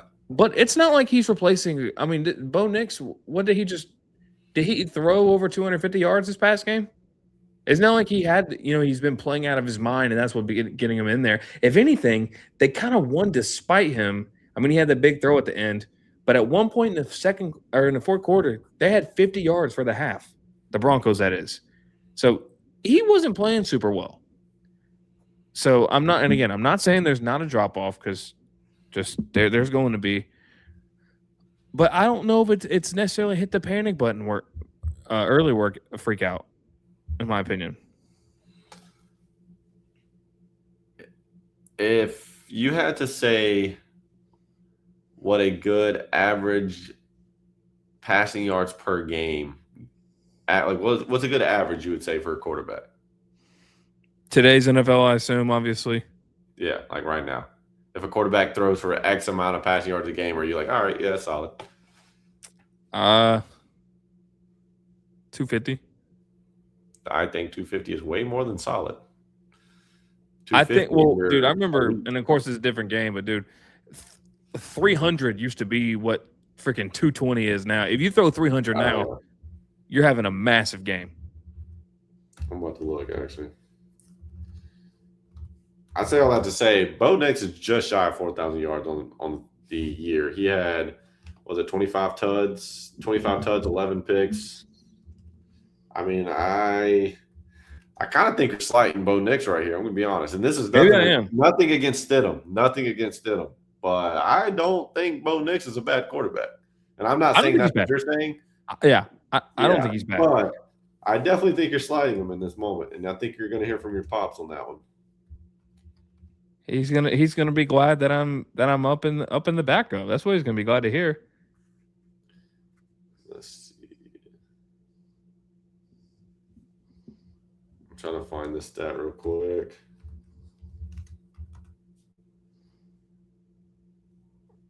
Yeah, I don't. Let's see. But clearly, I mean, he's playing probably he's a 4-point difference in this game, probably. Because I think the Pats will be favored in this game no matter what. Maybe like a point and a half, if anything.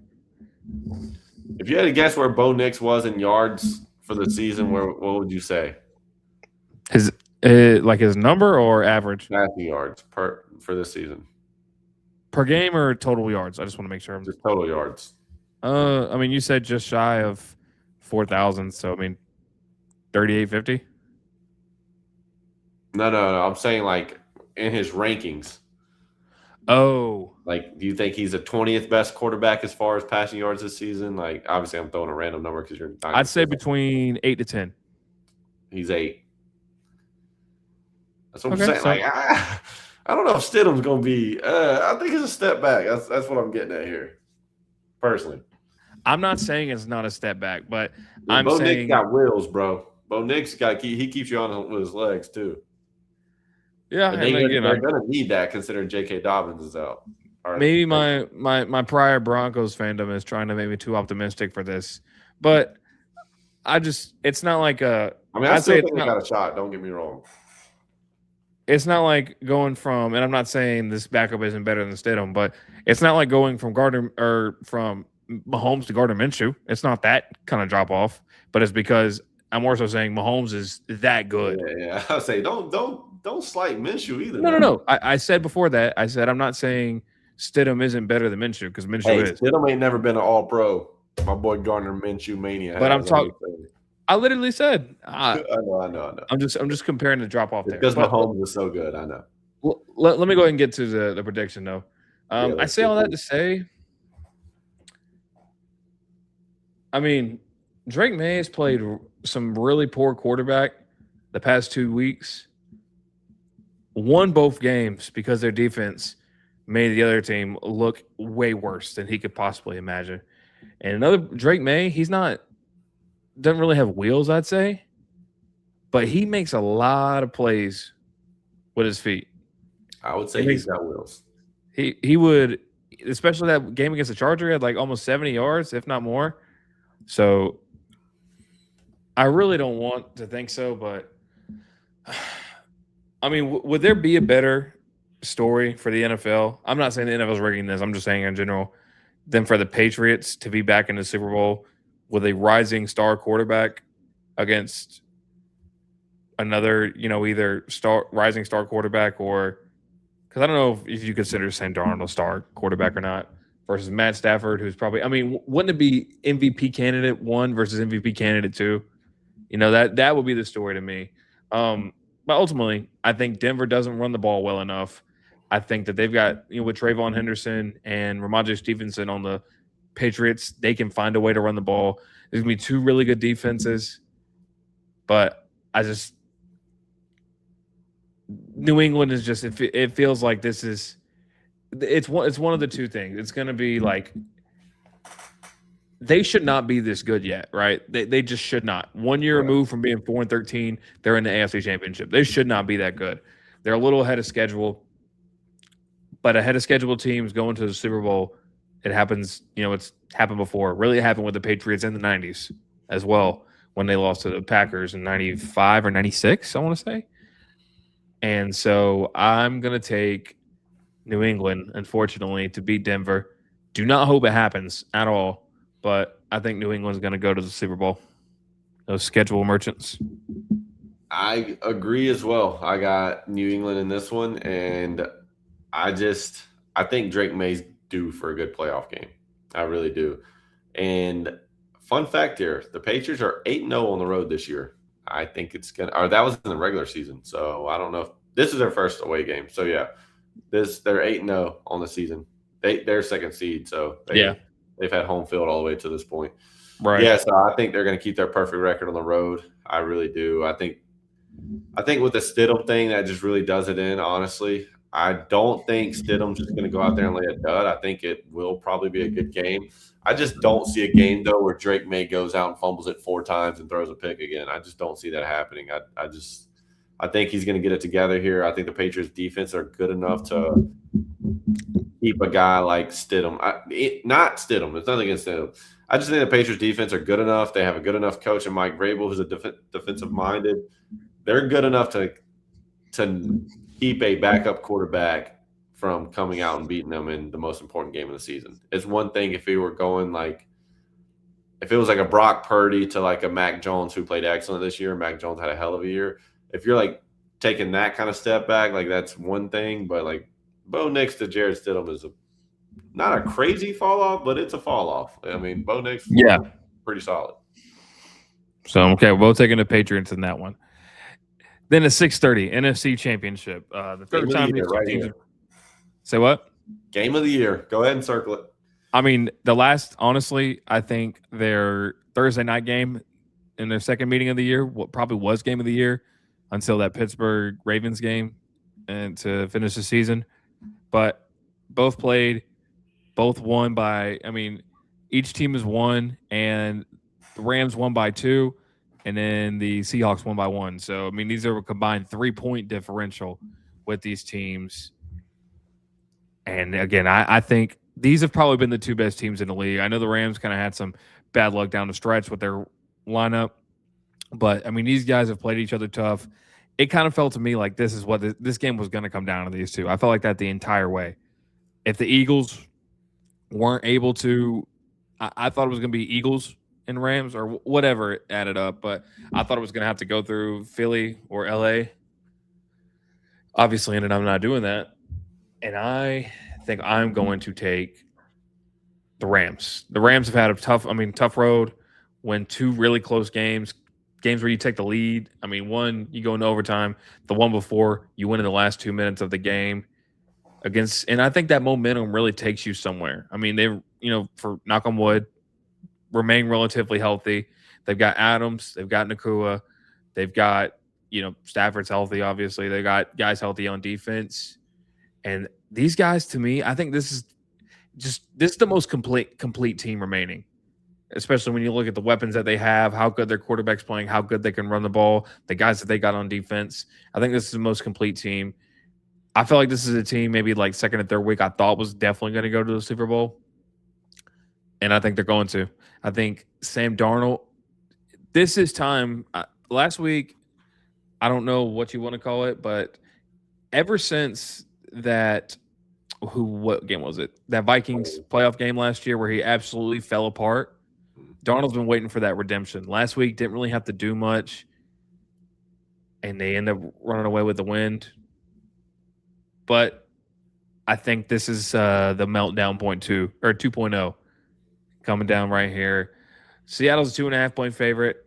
I've got LA winning, and then we're going to have a rematch from Super Bowl in 2019 with the Rams and the Pats, which, my God, I hope is a better game than that one. Yeah. What's crazy when you look at here, both these teams have quarterbacks who threw for over 4,000 yards. Both these teams have 1,000-yard rushers. Both these teams have receivers with 1,700 yards. That is insanity. Like, that is crazy. However, I think opposite of you. I think Seattle has the most complete team left in these playoffs. I think Seattle's defense is phenomenal. Like, Seattle's got the edge on defense, I think. However, my thought process is kind of like yours. Sam Darnold, quick fact here, there's only been two players in NFL history to have back-to-back years winning 14 or more games in back-to-back seasons. The other starting quarterback that did it is Tom Brady. Elite company for Sam Darnold. Elite company. When you're in there with just Tom Brady, you're doing something right. With that being said, last year, the Vikings-Lions game, which is the one I thought you were going to touch on, Sam Darnold kind of disappeared. The playoff game, he kind of disappeared. The game against the Niners to clinch this year, didn't really have to do much.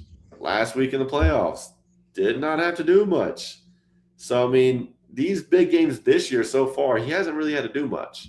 I think this year there's going to be more pressure on Darnold with Charbonnet going out because you're not going to be able to just have a running back completely ready to go at all times. I think that makes a huge difference when you're not splitting the carries like they were doing at this point in the season. So, I mean, I think it puts more pressure on Darnold. Darnold's also a little banged up. I guess we'll find out how much that oblique's really bothering him because I think this is a game where he's going to have to do something. And for that reason, we haven't seen Sam Darnold step up in these big moments, and we have seen Matt Stafford. I do think Seahawks are the more well-rounded team. I think they're the better. I think the Rams are a great team, but I think Seattle does have the better team all around. But I think the reason why the Rams beat them is because they have Matthew Stafford. And I think Matthew Stafford with weapons like Kyron Williams, Puka Nacua, and you got Parkinson, who's been huge for them the second half of this season. And then you also got Devontae Adams. I mean, they got weapon after weapon after weapon. And, I mean, I know Seattle has the same. However, like I'm saying, to me it comes down to Sean McVay's done it before and Matthew Stafford has done it before. Sam Darnold has not quite done it yet, and neither I can't even think of their coach's name because it's only like his second year. Mike Macdonald. So for this one, it kind of goes to the coaching and quarterback narrative for me, and I think that's what's going to give the Rams the edge here, I think.